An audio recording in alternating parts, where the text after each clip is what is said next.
Sekarang ya. Halah cikgu. buat perangai Ya cikgu. Badan dah bau tanah baru nak jadi jahat. Jeling sikit kamera tu. Jeling sikit. Belah sana jeling sikit. Mak tengok tu berlakon. Siapa ni? Ubat tu. Saya Cikgu Mukayin. Apa dia? Cikgu Mukayin. Mukayin Oh. Saya dipindahkan di sini.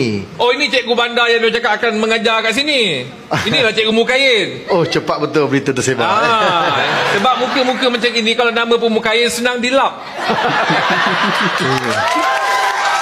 Saya cuma nak tahu bilik pengetua. Bilik pengetua nanti dulu. Sebelum tu saya kenalkan saya Cikgu Abu Samah.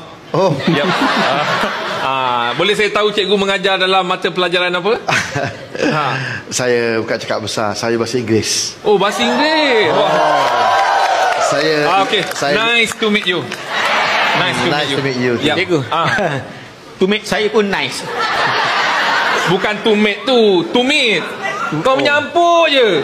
Mentang-mentang lah bodoh tu percuma semua kau ambil ya. Saya mengajar di sini. Saya mengajar matematik tempatan. Matematik tempatan. Ada matematik luar ke? Ada, yang ni senang kira. Kat bandar sana boleh boleh mandi air panas kan?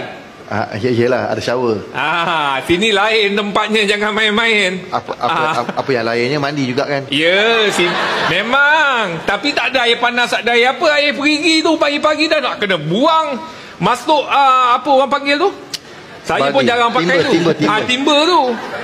Biasa saya tengok baling timber tu biasa. Biasa. Saya tahu. Tapi nak ambil balik tu, nak naikkan dia tu. Nak naikkan. Kita nak balik. Nak naikkan tu. Kalau angin tak kuat tak naik tu.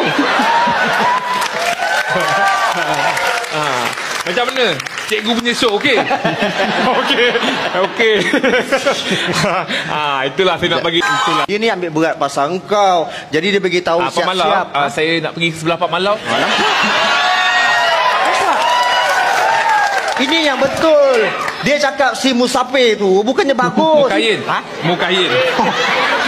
Mukapi pula. Mukayin tu dia okey je, baik je. Tak, kalau susah nak panggil cikgu Kain, panggil cikgu Seluar. Sebab saya tahu susah tu Mukayin kan, panggil Seluar.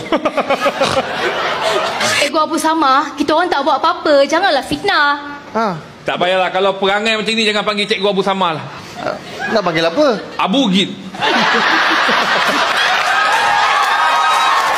Saya datang sini ni memang ikhlas nak mengajar murid-murid menjadi